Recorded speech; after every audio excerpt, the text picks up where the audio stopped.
Il fut un temps où tu cherchais la grandeur dans le spectaculaire. Tu voulais des réponses complexes, des secrets cachés, des chemins sophistiqués. Tu croyais que plus c'était difficile à comprendre, plus cela valait quelque chose. Mais au fond, tu étais juste perdu. Tu voulais fuir ce qui était trop proche, trop simple, trop évident. Tu vois, disciple, le vrai trésor n'a jamais été dissimulé. Il est là, juste là, dans le geste banal, dans l'instant ignoré, dans le souffle que tu ne ressens même plus. Ce que tu cherches dans les montagnes lointaines est souvent déjà là, dans le bol que tu tiens entre tes mains. La sagesse orientale ne complique jamais ce qui est sacré. Le maître zen balaye la cour de son temple avec la même attention qu'il enseigne un koan millénaire. Le samouraï polit son sabre comme il polit son esprit. Et toi, tu crois encore que tu dois aller plus vite, en faire plus, penser plus. Mais la voix ne crie pas, elle chuchote dans ce que tu vis déjà.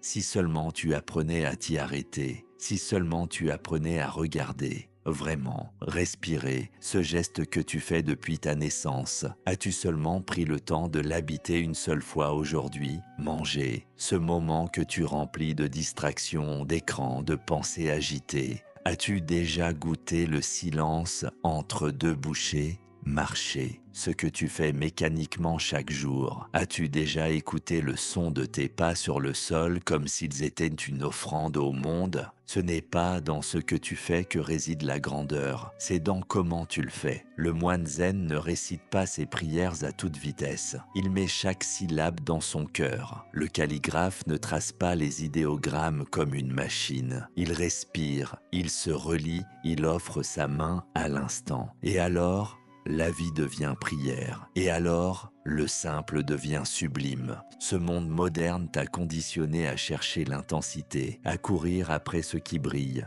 à mépriser le quotidien. Mais chaque matin est un dojo, chaque minute un temple, chaque tâche une épée que tu peux affûter ou ignorer. Regarde les sages, ils ne se pressent pas, ils ne multiplient pas les gestes, ils font peu, mais ils font avec tout leur être. Le philosophe stoïcien comme l'ascète zen savent qu'il ne faut pas plus. Il faut mieux, et mieux c'est toujours plus simple, plus aligné, plus conscient. Tu veux être fort? Commence par être présent. Présent quand tu laves ton visage, présent quand tu réponds à un message, présent quand tu écoutes ton proche parler. Tu veux t'élever? Apprends à t'incliner devant ce qui est déjà là, devant ce qui ne demande rien, sauf ton attention. Miyamoto Musashi écrivait « Ne cherche pas à briller, cherche à être ». Et dans ses duels silencieux, dans ses marches solitaires, il avait compris que la véritable maîtrise ne consiste pas à en faire plus, elle consiste à faire moins, mais à le faire mieux. Sois ce guerrier du détail, sois cet artisan de l'instant. Ne cherche plus à fuir le banal, car le banal, c'est l'ultime épreuve. Ce qui est extraordinaire n'est pas difficile à honorer. Ce qui est difficile, c'est d'honorer ce qui se répète, ce qui est toujours là, ce qui ne crie pas pour être vu. Et pourtant, disciple, c'est dans cette répétition que se forge l'invisible. Ce que tu fais chaque jour devient ce que tu es. Si tu marches dans la distraction, tu deviens flou. Si tu manges dans la précipitation, tu deviens agité. Si tu parles sans silence intérieur, tu deviens vide.